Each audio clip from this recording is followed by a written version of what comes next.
Bonjour, bonsoir à tous et bienvenue dans ce 45e épisode de Kiss My Ace, le podcast de Jeux Blancs. Jeux Blancs Média Tennis que vous pouvez retrouver sur son site internet ainsi que sur ses réseaux, entre Instagram et notamment Twitter où on est très actif, surtout en ce moment en plein Master 1000 de Monte Carlo pour le grand début de la saison sur terre battue, même si la semaine qui vient de se passer, ça a déjà commencé un peu hein, avec Houston, Marrakech, etc.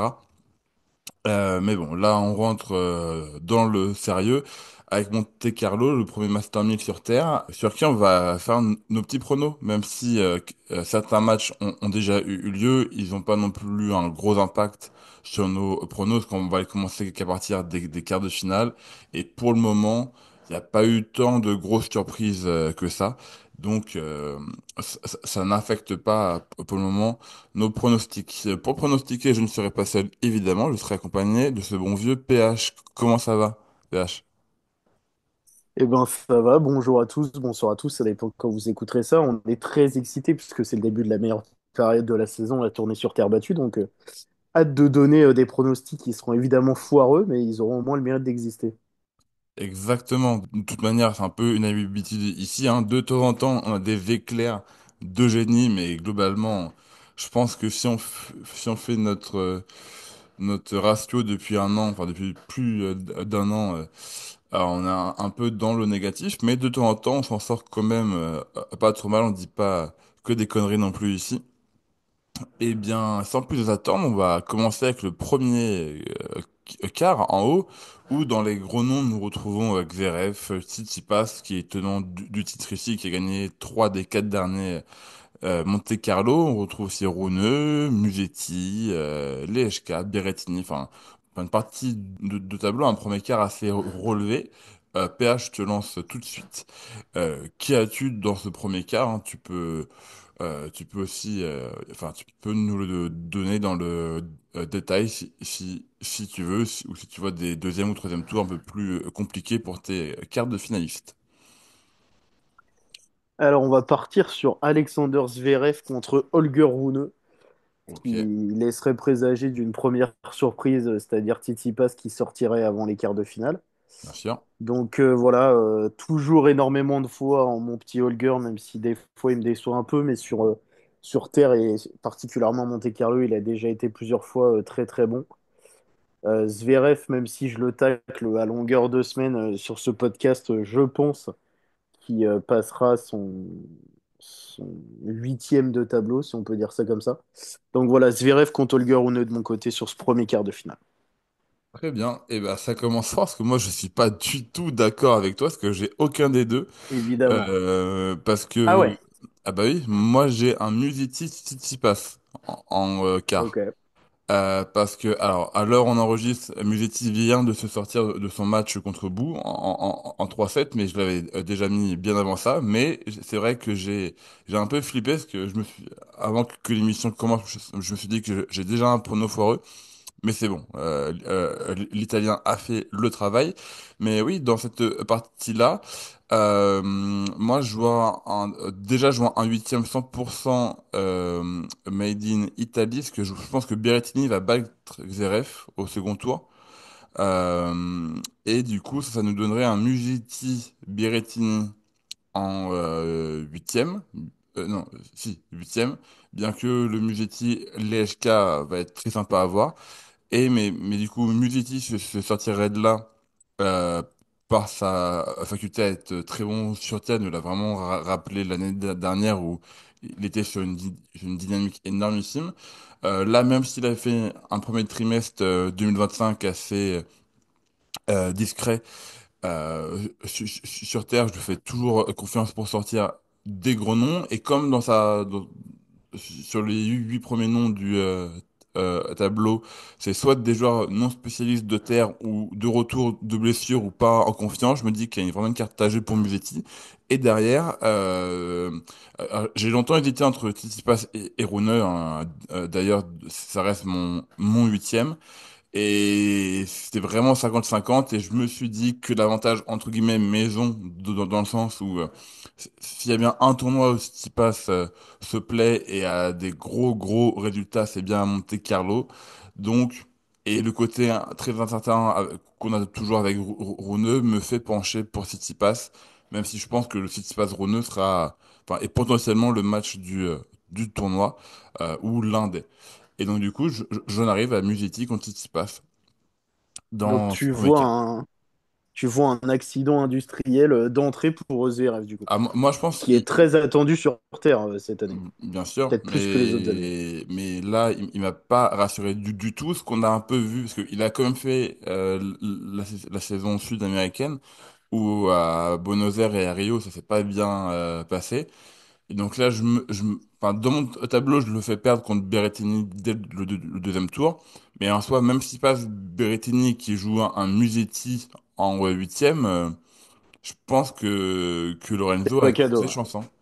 Donc franchement, pour une tête de série numéro un, je trouve pas très protégé Zverev. Que ce soit la Berrettini, Lehecka ou Musetti, et après enchaîner avec Bruno ou Tsitsipas, il y a pas, pour une tête de Ouais, série c'est pas numéro un, il a cadeau, pas un tableau clairement. facile. Et Je donc, suis ouais, moi, je d'accord. pense que Zverev, là, il part pour, enfin, à cause de la finale perdue en Australie, il part pour une saison vraiment relativement moyenne. Voilà. Je suis presque convaincu de changer mon prono, là. Ah ah, j'aime bien ça. Mais Mais on bon, va rester là-dessus. On vas-y, va rester là-dessus, bien sûr. reste quand même sur ton Zverev Rune, mais tu le feras peut-être perdre plus tôt que prévu par la suite.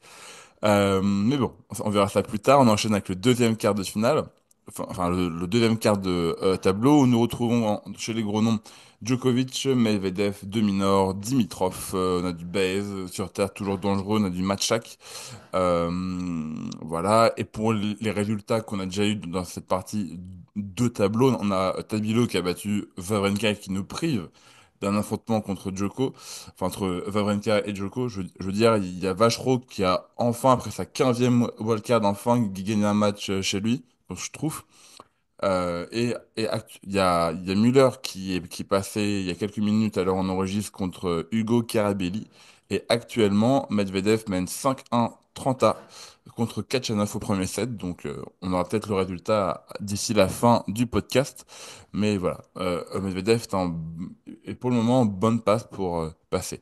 Donc vas-y, je te redonne la parole. Qui est-ce que tu vois passer dans ce deuxième quart? Alors, je vois tout d'abord Novak Djokovic, puisqu'il a montré de belles choses à Miami, atteignant la finale et perdant sur deux tie-breaks. Je ne pense pas que Tabilo ou Vachereau, voire même Jarry Dimitrov lui pose énormément de soucis, sauf si Jarry est en chaleur et lance ace sur ace. Donc je vais partir sur Novak et je vais choisir Danil. Et là, pour l'instant, son début de match me confirme que ça peut être à mon prono. J'espère que dans une heure, ça sera pas obsolète. Mais Danil, je le vois. S'il passe Kachanov, je pense qu'il ira jusqu'en quart. Je vois pas De Minaur le battre. Baez, excellent joueur de terre, mais je suis pas sûr non plus de ça. Donc, ouais, je vais rester sur Novak Medvedev pour ce quart de finale. Très bien. Eh bien, là, cette fois-ci, je te suis sur un des deux joueurs, je te suis sur Djoko. Ah, ça fait plaisir. Même si on sait que Monte-Carlo, c'est vraiment un tournoi où même s'il l'a déjà gagné dans sa carrière, bien sûr, mais ces dernières années, c'est C'est pas la pas joie, évident, hein. ouais, Il a clairement. perdu plein de fois contre des joueurs beaucoup moins forts que lui. Mais bon, là, vu son tableau, enfin, de toute manière, même si j'aurais bien voulu voir Wawrinka, Djoko, même si c'était Wawrinka en face au second tour, je ne le voyais pas gagner. Tabilo ne lui posera aucun souci. Et ensuite, que ce soit Vachereau, Jarry ou Dimitrov, ça serpillière. Bon, je vois pas qui peut l'inquiéter sur ce début de tableau. Euh, Par contre, je vais pas te suivre sur Medvedev. Moi, j'irais plus sur Matchak, qui est assez complet sur toutes les surfaces, hein, que ce soit sur dur ou sur terre, même si c'est plus un joueur sur dur. Mais bon, sur terre, il a déjà eu de très bons résultats. J'ai hésité avec Baez, qui l'affronte d'ailleurs au premier tour, mais je me suis dit que Baez a quand même beaucoup joué.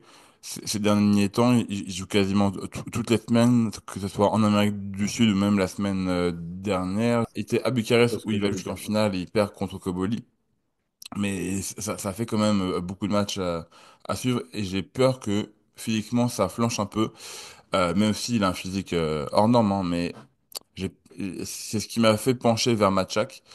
Et sur le match contre Dominor au deuxième tour, Dominor, même si sur terre il se débrouille un peu, mais c'est pas, enfin il est pas aussi fort que sur dur, je trouve. Et donc je vois bien Matchak aller enfin, trouver un peu ce huitième de tableau-là et aller confronter une nouvelle fois Novak Djokovic, comme à l'Open d'Australie, il me semble, mais bien sûr sur notre surface. Voilà pour ce deuxième quart de tableau. On enchaîne avec la partie basse, enfin voilà, avec le troisième quart, où nous retrouvons Draper, Shelton, Davidovich Fokina, Humbert, si on veut être drôle, et surtout Casper Ruud, qui va enfin pouvoir commencer sa saison 2025. Parce que bon, depuis janvier, c'est pas la joie pour Casper, à part une finale à Dallas. Il a vraiment rien fait. On a du Tiafo aussi. Donc actuellement, il y a Fokina contre Shelton qui est en train de se jouer. Il y a 3-2 pour Davidovich Fokina à l'instant où je parle. Un quart de tableau relativement ouvert parce que les têtes de série elles ne sont pas forcément des spécialistes de tas battu. Je pense notamment à Jack Draper qui a jamais rien fait sur cette surface. PH, vas-y, dis-nous, qui vois-tu dans ce troisième quart de finale à Monte-Carlo? Et je pense que je vais prendre le coup de fil à un ami Jean-Pierre parce que ou l'avis du public parce que je suis vraiment embêté sur cette partie-là. J'ai envie de tenter Ben Shelton parce que c'est un joueur que j'adore. Là pour le coup c'est plus le cœur qui parle forcément que Ouais, mais il faut aussi un après il peu. peut très bien se sortir. Il peut très bien se sortir de sa partie, mais ouais, je vais mettre Ben Shelton. Et je vais prendre Casper Ruud vraiment sans conviction parce que je vois pas dans sa partie de tableau s'il joue à son niveau sur Terre qui peut le battre. Donc je vais dire Shelton Casper Ruud. Ok. Voilà.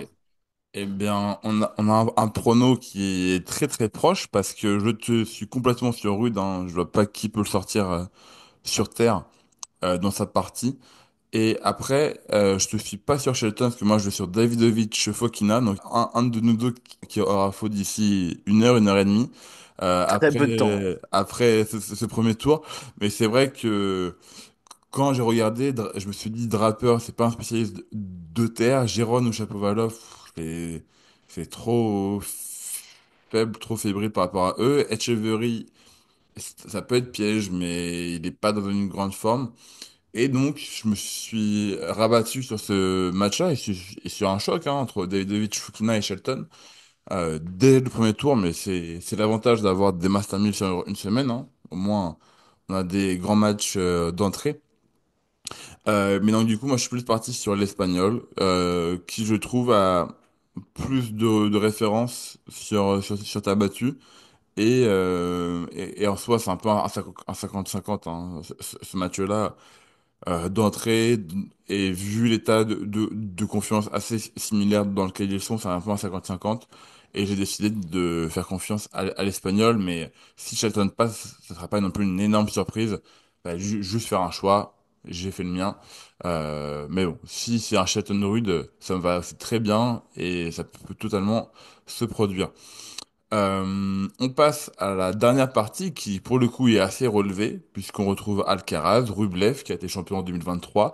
Nous avons Monfils, on a du Koboli qui vient de gagner à Bucarest. On a du Gasquet, on a du Cerundolo. On a du Arthur Fils, bien sûr, et du Griekspoor. Donc ça fait beaucoup de monde. C'est vraiment le quart le plus relevé de loin, je trouve. Dans les résultats qu'on a déjà eu, nous avons Gasquet qui hier a battu Matteo Arnaldi pour sa dernière sur le Rocher.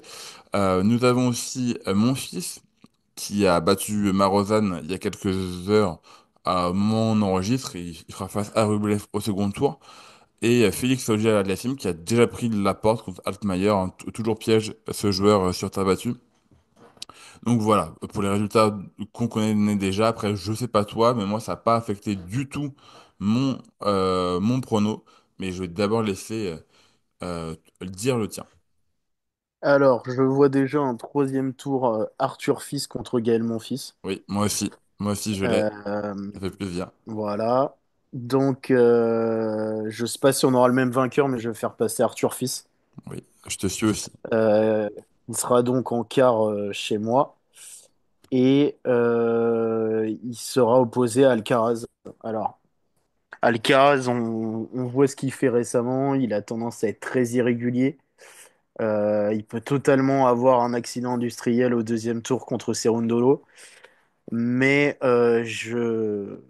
j'essaye de me persuader qu'il va se ressaisir sur cette tournée sur Terre en vue de Roland-Garros.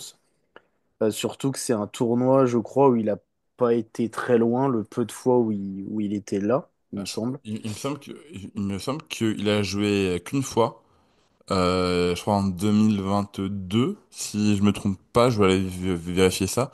Mais oui, c'est souvent un tournoi qu'il a zappé. Ouais, c'est en 2022, il a joué qu'une fois en 2022 pour perdre contre Corda au second tour.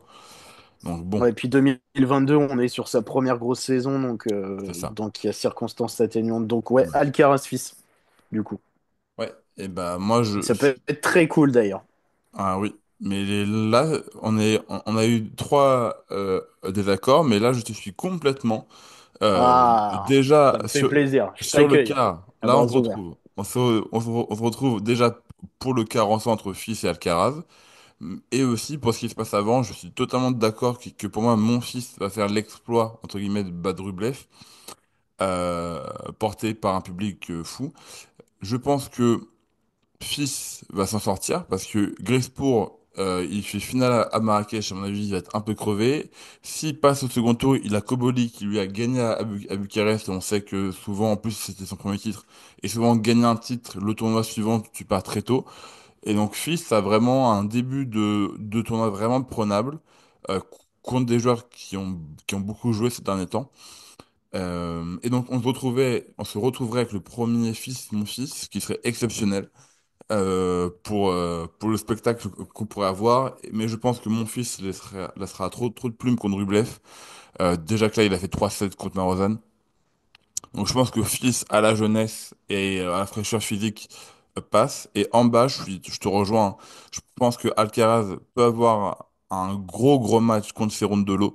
Je pense que c'est un match qui va se passer en 3-7 et qui peut être très serré, mais Alcaraz quand même, à l'expérience et au génie et au talent passe, mais justement ça peut être le match déclic pour lui et qui peut lui donner toute la confiance nécessaire pour la suite et fin du tournoi. Mais à part ça, oui, si c'est Gasquet, bon, bonne blague. Si c'est Altmaier, ça peut être piège, mais bon, normalement il est au-dessus. Et donc on se retrouve contre Suisse, mais bon, pour ce cas-là, on se le laisse de côté. Et on revient là-haut, parce que bah, maintenant, faut bien finir ce tableau. Donc toi, tout là-haut, c'est là où on n'était pas du tout d'accord. Tu avais un Xeref contre Rune. Qui passe selon toi entre Xeref et Rune? Holger Rune, bien Rune. évidemment, bien sûr, hein. Vas-y, Je je suis. pense pas que l'accident interviendra. Enfin, l'accident. Je pense pas que Zverev sortira aussitôt que ce que tu penses toi, mais je le vois pas du tout aller au bout. Donc, Holger Rune en demi-finale de Monte-Carlo et ça sera un immense plaisir. Ah bah, bien sûr, de toute manière, il fait finale en 2000, non, finale, il fait demi-finale, pardon, en 2023, il me Non, il semble. fait finale. Finale, Il hein. bat Sinner en C'est 3-7, ça, match de c'est ça. dingue jusqu'au bout de la nuit, hein. Et C'est après, trop bien. et après, c'est pour perdre contre Rublev, malheureusement. Une finale imperdable, ouais. Cata. Voilà, qui perd quand même. Mais bon, c'est Holger dans toute sa splendeur. De mon côté, j'avais Musetti Tsitsipas. Tsitsipas l'emporte et va en demi-finale, toujours pour défendre son titre. Je pense que Musetti a, a peut-être pas le match le plus dur, mais a le parcours le plus compliqué et le plus dense. Alors que Tsitsipas, entre guillemets, il a que un gros match à prévoir contre Rune en huitième, parce que son premier match en deuxième tour contre Thompson, je pense que c'est gérable assez facilement pour lui. Musetti, il a Lejka, ensuite il a Zverev ou Berrettini. Il vient de faire 3-7 contre Bou. il peut être un peu plus relevé que Tsitsipas et dans un jeu assez similaire, je pense que Tsitsipas reste au-dessus pour le moment, en tout cas sur ce tournoi. Donc je garde mon Stefanos jusqu'en demi pour le moment. On descend. Toi, tu as un gros choc sur le papier, mais qui peut tourner très vite sur le terrain entre Djokovic et Medvedev. Euh, une affiche qui a été plusieurs fois finale en Grand Chelem, mais sur dur. Est-ce que Djoko fait respecter la logique ou tu as une surprise?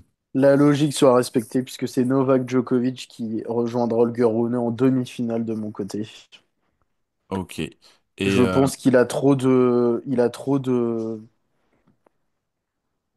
d'ascendant sur lui sur tous les points et sur terre battue, il est quand même censé être bien meilleur que Medvedev, même s'il est plus vieux et qu'il commence à traîner un peu la patte. Je pense qu'il doit faire respecter la logique et qu'il y aura que 2 sets entre les deux. ouais, bah s'il y a vraiment un Djoko contre Medvedev, je pense aussi que ça fait 2-7. Mais petit point live, Medvedev menait 5-1 30-15 contre Kachanov et Kachanov est revenu à 5-4 à 5-4 pardon, service à suivre.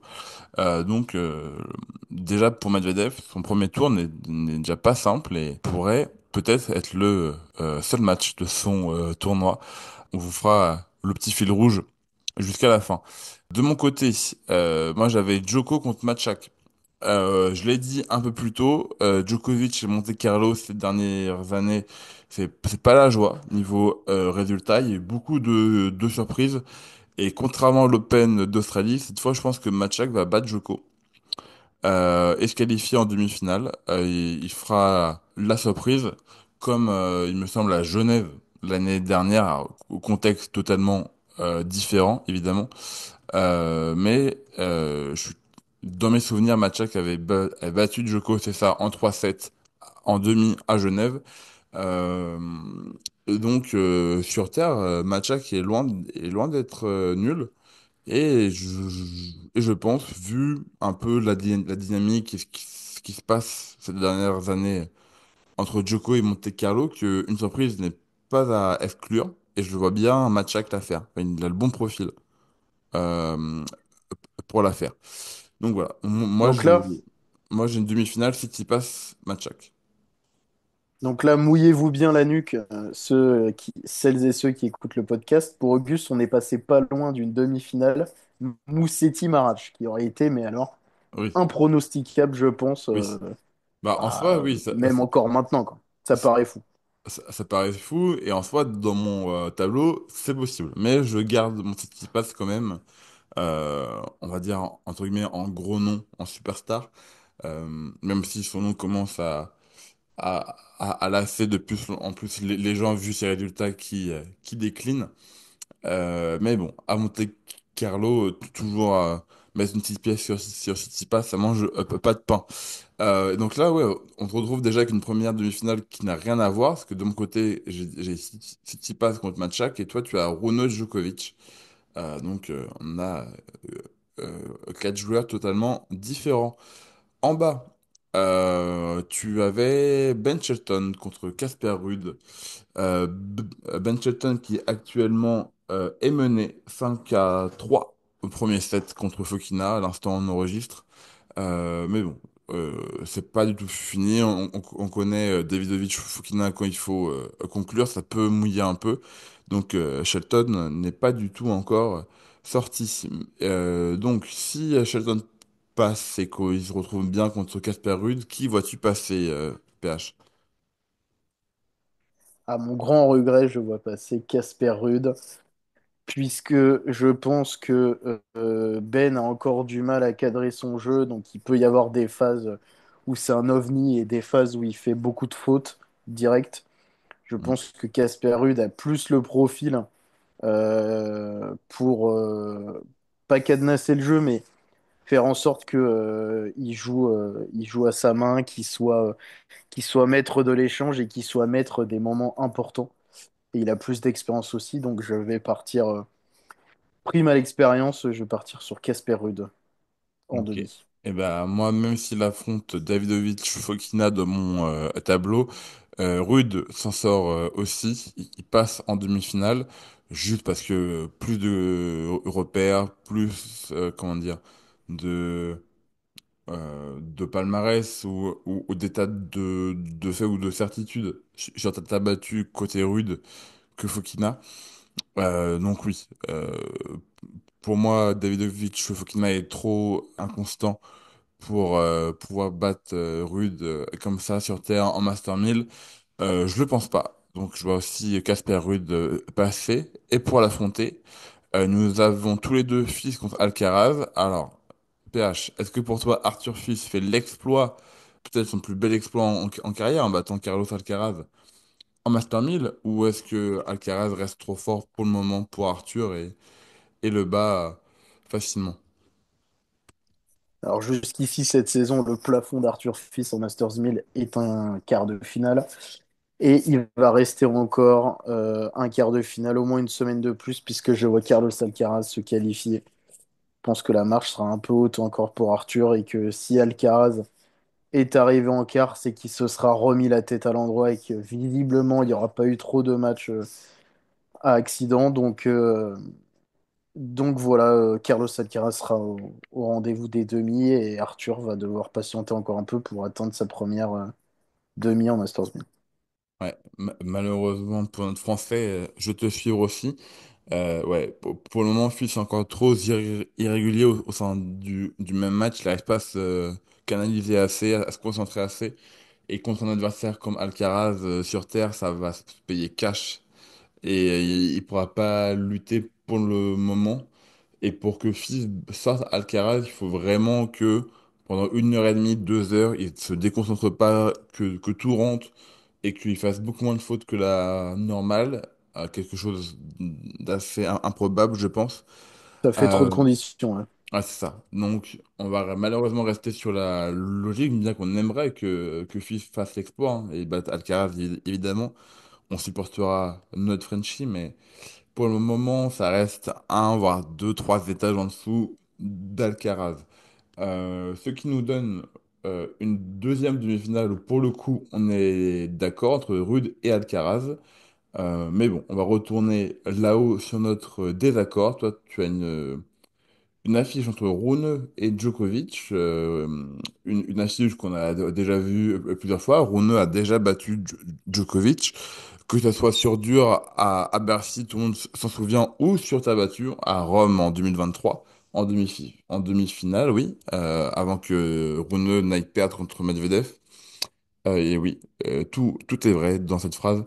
Euh, et donc, une belle affiche sur le papier. Est-ce que Rune, ton petit chouchou, va jusqu'en finale en sortant de Djoko, ou est-ce que Djoko retrouve une finale en Master 1000 et à Monte Carlo, ce qui ferait belle lurette que on n'a pas vu Djoko en finale de Monte Carlo. Dis-nous tout. Eh bien, si du coup dans mon tableau une finale all-time est envisageable entre Alcaraz et Novak, je pense qu'elle n'aura pas lieu. Malheureusement, j'ai envie de dire d'un côté parce que c'est des matchs qu'on adore voir ces grandes finales entre les deux. Surtout que la dernière c'était au JO, il me semble, et ça avait été un match assez dingue. Donc je vais malheureusement briser le rêve de certains et je vais mettre Holger Rune en finale de Monte-Carlo pour la deuxième fois après 2023. C'est beau, c'est beau. Parce que la dernière finale de Djoko à Monte Carlo, je suis parti vérifier, ça remonte à 2015. Ça remonte à il y a 10 ans. Et sinon, au-delà de ça, bon, il fait demi l'année dernière, mais sinon, beaucoup de second tour ou de huitième. Et quelques cas, quand même, mais depuis, c'est pas non plus fameux, fameux. Donc Rune qui irait en finale, c'est beau. Et c'est beau parce que on a eu tous les deux un doute entre Rune et Tsitsipas. Et finalement, on voit bien que le vainqueur de ce match ira très loin dans la suite du tournoi. Parce que moi, pour mon Tsitsipas Matchak, j'en vois bien évidemment Tsitsipas en finale, prêt à défendre son titre jusqu'au bout. Et donc oui, là, Tsitsipas, entre guillemets, tire la bonne pioche contre Matchak qui aura sorti un gros gros match physique et mentale contre Djokovic. Donc, et Tsitsipas pourra en profiter. Et même, je pense que même si les deux sont à fond sur terre battue à Monte-Carlo, je pense que Tsitsipas reste meilleur dans l'absolu qu'un Matchak pour le moment. Donc oui, je veux rester sur de la logique et mettre Stefano Tsitsipas en finale de Monte-Carlo. De l'autre côté, nous avons Rude contre Alcaraz, tous les deux. Est-ce que pour toi, Rude fait un exploit et arrive enfin à réaliser une perf, ou Alcaraz l'écrase comme attendu? Eh bien, Alcaraz l'écrase comme attendu et se retrouve en finale contre Holger Rune pour une finale qui promet d'être très très excitante. Ah bah oui, s'il y en a Rune contre Alcaraz, là on a deux génies, on a deux joueurs qui partent un peu dans tous les sens et sont très créatifs. Oui, ça pourrait vraiment être une très belle finale. Je te rejoins complètement dessus. Pour moi, Alcaraz battra Rude, s'il y en a une demi entre les deux, est aussi assez sévère. Et donc de mon côté, j'ai Tsitsipas contre Alcaraz. De ton côté, tu as Rune contre Alcaraz. Donc c'est vraiment ce huitième entre Holger et Stefanos qui va régir plein de trucs dans ce tableau. En tout cas, c'est ce que l'on pense. Et donc toi, dans cette finale de fou entre Rune et Alcaraz, qui s'en sort? Qui prend son premier Monte Carlo? Eh ben, tu viens de dire que le huitième Rune Tsitsipas va déterminer beaucoup de choses. Oui, vous êtes bien prêts. Holger Rune va s'imposer et gagner son deuxième Masters 1000 après Paris-Bercy en 2022. Il va revenir au top, battre Alcaraz. On a deux joueurs qui sont très irréguliers par nature, j'ai envie de dire. Et je pense que si les deux seront arrivés jusque-là, c'est qu'ils auront les planètes se seront un peu alignées sur ce tournoi. Et ils seront tous les deux entre guillemets au sommet de leur art. Donc je pense qu'on va avoir une finale assez dingue en 3-7 qui peut durer. Mais je vois mon petit Holger s'imposer et puis revenir au top juste avant Roland-Garros. Bon, il y aura Madrid et Rome, mais voilà un retour au top pour le prince du Danemark, hein, Holger Rune. Ok, et bah c'est vraiment drôle, on se sera vraiment suivi jusqu'au bout, parce que vous faites copier, coller et vous remplacez Rune par Tsitsipas et vous avez enfin, et la même chose de mon côté. Pour moi, Tsitsipas, même s'il a un head-to-head catastrophique contre Alcaraz, je pense que vraiment, s'il y a bien un endroit et un moment où il peut le battre, c'est bien à Monte-Carlo, en finale où il y a le titre en jeu. Et je pense que Tsitsipas va réussir à défendre son titre en prenant un quatrième sur les 5 dernières participations et éditions. Oui, moi je vois Tsitsipas battre Alcaraz dans un gros match, hein. Je dis pas que Tsitsipas va éclater Alcaraz, bien sûr que non, mais je pense qu'il va le battre. Et donc c'est vraiment C'est ce. très osé quand même, hein, parce que Tsitsipas, c'est clairement le petit d'Alcaraz, comme Je sais, on a rarement cette relation sur le circuit. je, C'est je, couillu, comme on dit dans le milieu. je sais très bien que sur le papier, Alcaraz sera favori et très largement. Il n'y a aucun problème avec ça. Je suis moi-même d'accord avec cette affirmation. Tous les Alcaraz, Tsitsipas, Alcaraz est favori parce que de toute façon le head-to-head enfin parle de lui-même. Il y a 6-0 pour Alcaraz. Enfin à un moment, Ouais, et puis les matchs euh, sont pas serrés, quoi. Il y a deux, voilà. trois matchs en mémoire où c'est Bah, euh, le seul c'est un match, paillasson, voilà, je cherchais le voilà. mot. Le seul match serré, c'est leur premier. À l'US Open, mais Alcaraz le bat quand même.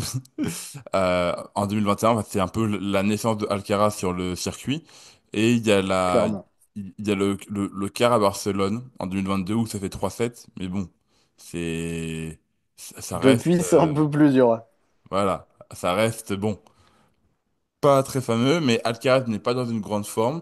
Tsitsipas est vraiment chez lui et il y a une première atout, à part de rares exceptions, à part mon fils Djoko et Gasquet Nadal, il y a une première atout et je la vois bien maintenant entre Tsitsipas et Alcaraz. Et on reviendra dessus la semaine prochaine pour voir si on a raison ou tort. En tout cas, vous avez nos pronos pour le Master 1000, enfin pour le premier Master 1000 sur Terre de la saison. Dites-nous les vôtres en commentaire, ce que vous voyez Tsitsipas ou Rune s'imposer ou quelqu'un d'autre. En tout cas, nous, on vous souhaite une bonne journée, une bonne soirée. On vous dit à la semaine prochaine pour le débrief de Monte Carlo 2025. Salut tout le monde!